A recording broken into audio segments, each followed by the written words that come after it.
Hello friends, about 70% of the friends who watch my videos are not subscribed, and I would be very happy if you did. Also, don't forget to press the like button and leave your comments. Your interaction makes the content reach everyone and contributes to the growth of the channel. Thank you all. From which country or city do you follow the channel? I'm not a superstitious man. I believe in artifacts and soil layers and mummies and numbers. 17 years in the field. I've dug through frozen tombs in Mongolia, crawled into flooded crypts in South America, and nothing ever made me hesitate. Until I set foot in the western desert of Egypt, in an area the archaeological maps simply call the Silent Zone. We weren't expecting anything monumental, just a routine dig hoping to unearth some broken pottery or a faded stone tablet. But then, we discovered a strange passage, buried beneath scorching stone. A corridor not marked on any known map of the Valley of the Kings. And at the very end of that passage, was it? A bracelet. Pure gold inlaid with a glowing scarab beetle made of a strange yellowish glass none of us could identify. Later, I would learn it was Libyan desert glass, a material forged by a meteor impact millions of years ago. And when I touched it, the desert around me trembled, not like an earthquake, more like a breath. I heard it. Not a voice, not words, but a presence. A sound that made my skin crawl. You have awakened me. I didn't know what I had triggered that night. I only knew that ever since I brought that bracelet back to camp, everything began to change. Time, no longer linear. Mirrors, no longer truthful. And there were rules I had to follow, strange rules, if I wanted to stay alive. But sometimes I wondered, did I ever leave that tomb? Or did something else leave in me? I still remember that day vividly.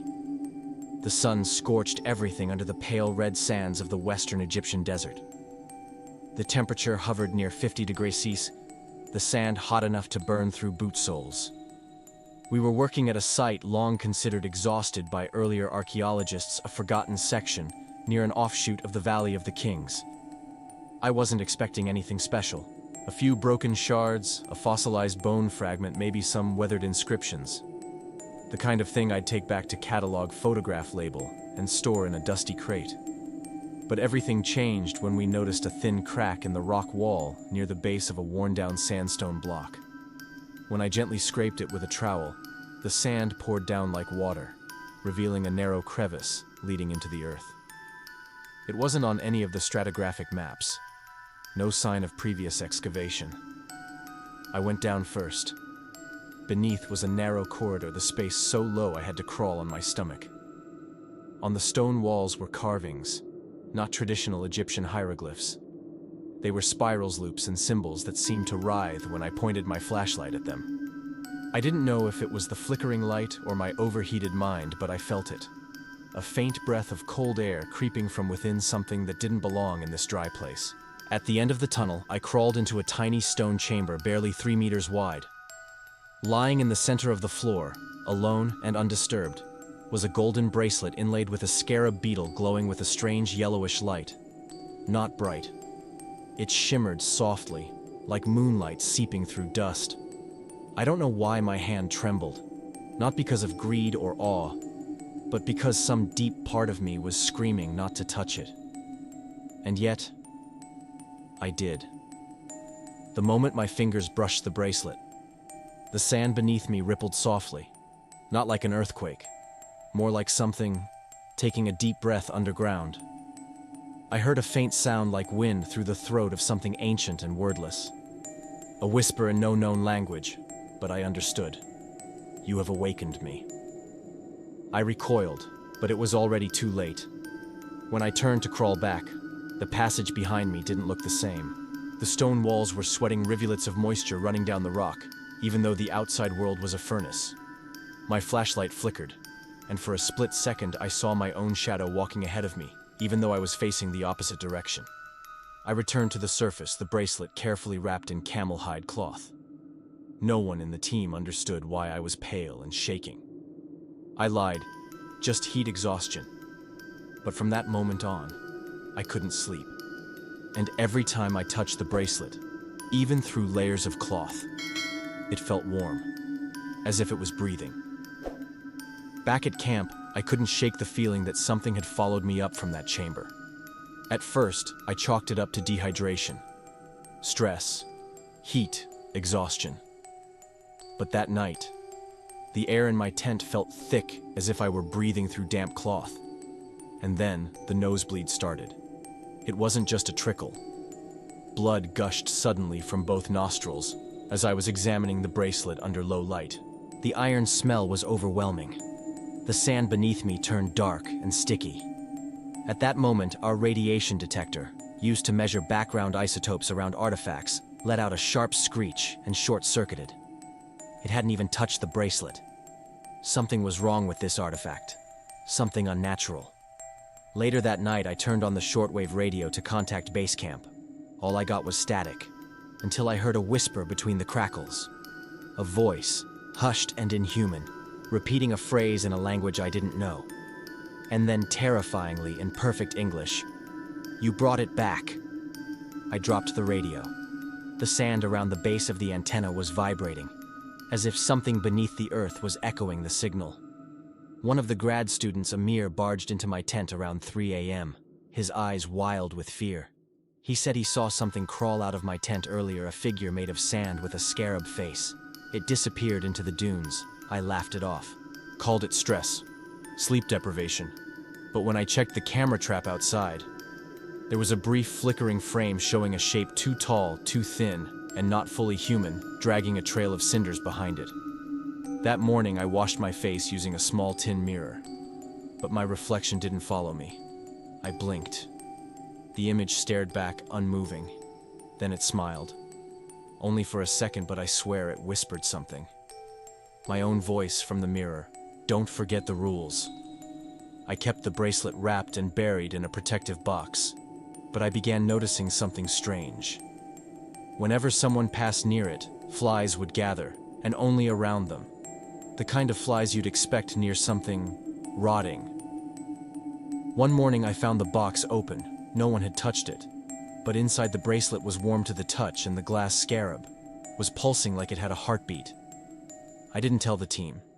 Not yet, but I began writing everything down. Every sound, every pulse, every whisper. Because deep down I had already realized something chilling. This wasn't just a cursed object. It was waiting. And whatever it was waiting for had just begun. It began on the 5th night. No one had slept properly in days. The air in the camp felt heavier, like something unseen was pressing down on our lungs. 3 of the team had already fallen ill. Their eyes were sunken, their skin pale and clammy. One of them, Salim, claimed the bracelet was whispering to him when no one else was around. At 2:47 a.m., I had the first dream. In the dream, I stood in a blackened temple. The walls bled light, and the stars above shimmered unnaturally, as if I was no longer on Earth. At the far end stood a figure wrapped in gold with a cracked death mask, eyes glowing from within. He didn't speak with his mouth, but his words poured directly into my thoughts, ancient and metallic. "You are now the bearer. You must follow the rules, or be unmade." The scarab on the bracelet pulsed in my hand like a living thing. When I awoke, I found my notebook open on my chest. I hadn't touched it. 3 lines had been scribbled across the page in my handwriting, but I had no memory of writing them. "Do not wear the bracelet after sunset. Ever. If you hear the sound of sand rolling, draw a circle of salt around your feet, and do not move until sunrise. If someone knocks 3 times on your tent at night, do not respond, no matter whose voice it is." The ink was still wet. Amir, the same student who'd seen the sand thing, dismissed the rules as nonsense. That night, I saw him trying on the bracelet. He smiled at me like nothing was wrong, but something was off. His eyes were too wide, too still. His voice felt like it echoed from somewhere too far behind his mouth. By morning, he was gone. His bed untouched. No footprints leaving the tent. Only a hollow trail of scorched sand leading into the desert and vanishing into nothing. On the 6th night, just past 3 a.m., I heard knocking on the canvas wall of my tent. 3 deliberate knocks. Then a pause. Then my mother's voice. "Sweetheart, it's Mom. I'm cold out here. Please let me in." My blood froze. My mother had died of cancer 5 years ago. And still that voice, that exact voice, was right outside the thin fabric. I bit down on my lip until it bled. I didn't answer. I didn't move. The next morning I found footprints outside my tent. They circled 3 times, and then simply stopped, as if the thing had melted into the sand. Later that day I placed the bracelet into a lead box lined with salt and sealed it shut. Still, I caught it moving on its own when no one was looking. The scarab's eyes began to change direction over time. They always ended up pointing at me. See, something had changed. These weren't just arbitrary commands. They were rules in a game I didn't understand. A game I didn't agree to play but had already lost the luxury of walking away from. I remember sitting by the campfire that night listening to the hiss of the wind move across the dunes. And then I heard it. The soft, unmistakable sound of sand being rolled like something burrowing toward me beneath the surface. I warned them. I wrote the rules on the walls of the mess tent on the inside of every sleeping bag and whispered them in the dark when I thought something was listening. But still, one by one, they broke them. And each time, something was taken. Luca was the first. He thought he could outsmart superstition. He wore the bracelet after sunset. Just for a photo, he said.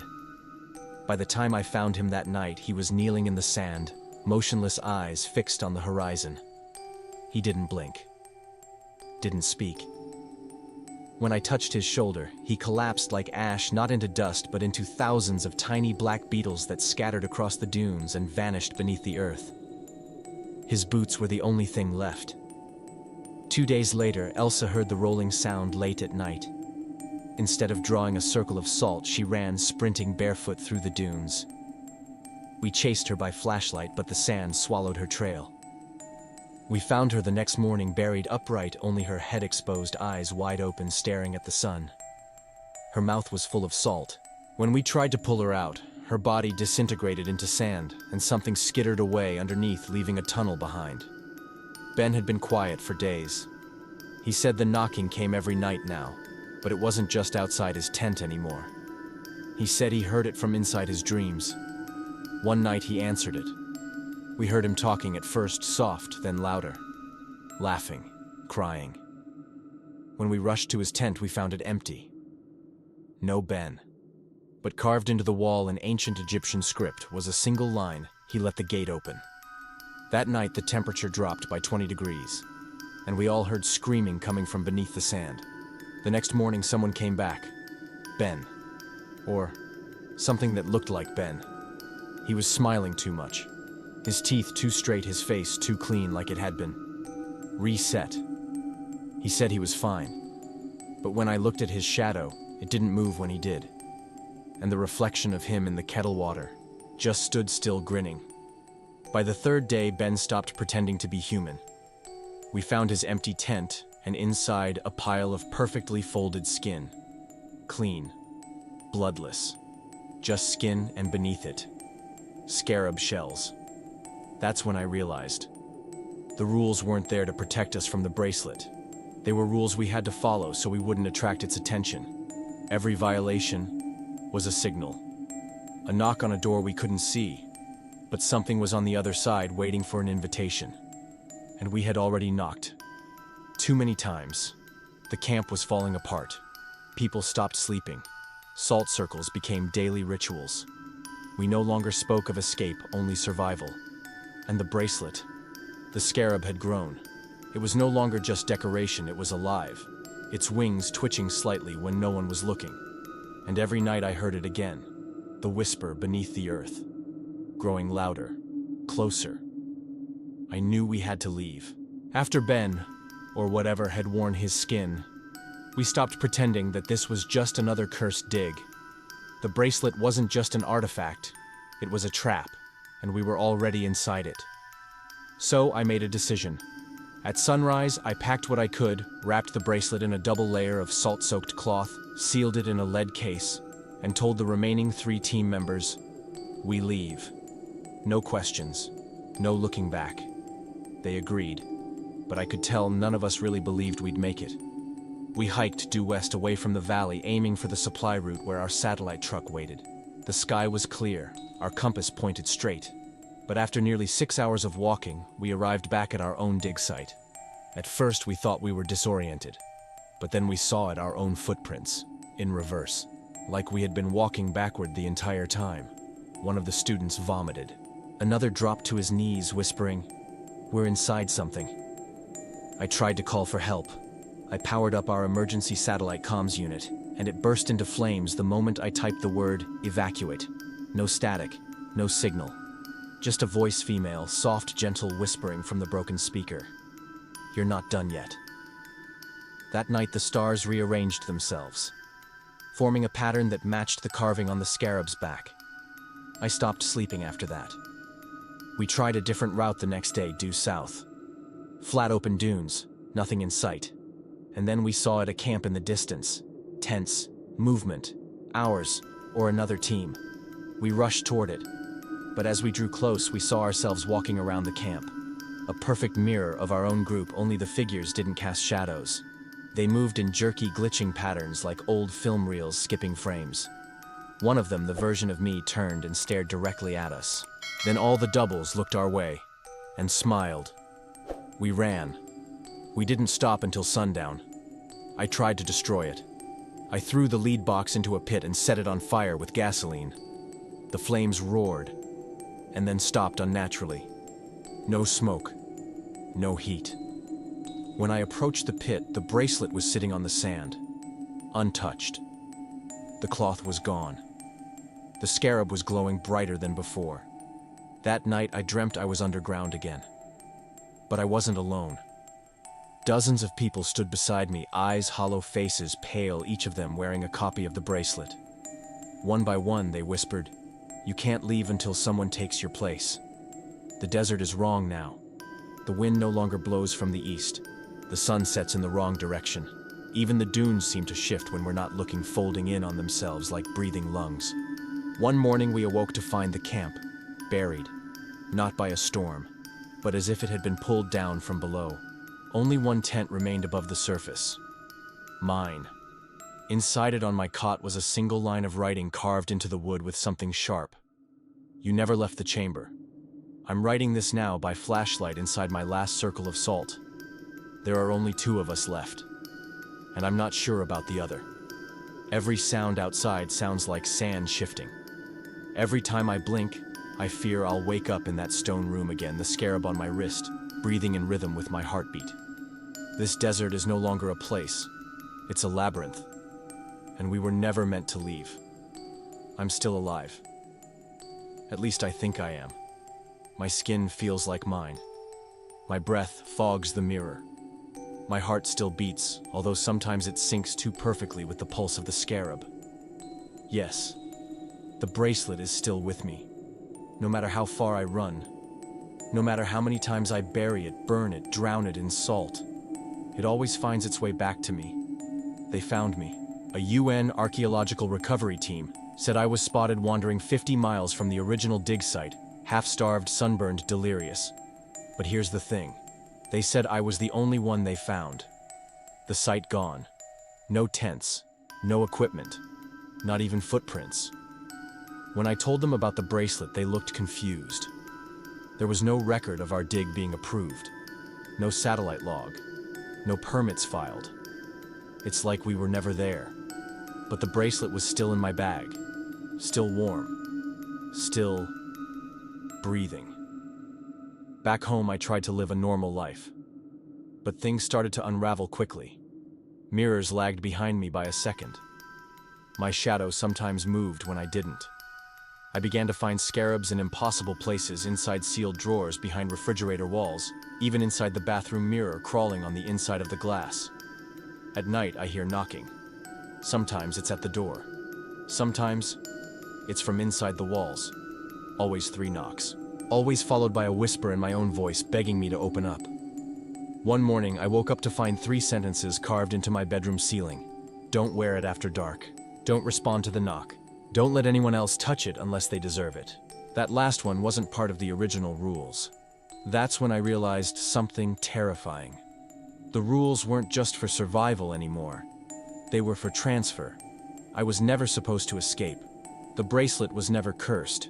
It was a vessel, a seed, and I was the soil. Now it's growing not just in my mind, but in my world. Every person I get close to. They hear the whispers too. They start dreaming of sand, of temples, of him. And sometimes, I wonder. Maybe I didn't escape the tomb. Maybe the tomb escaped through me. That's why I'm telling you this. Not to warn you, not to get help, but because I'm tired, and I need someone else to wear it. Someone who deserves it. Maybe you. Do you remember how many knocks there were before you clicked this story through? Yeah. That's what I thought. A long silence. Then a soft skittering sound, like tiny legs crawling across your screen. Then, it's your turn now. If you found this story valuable and interesting, please hit the like button. This really helps us bring you more good and valuable content.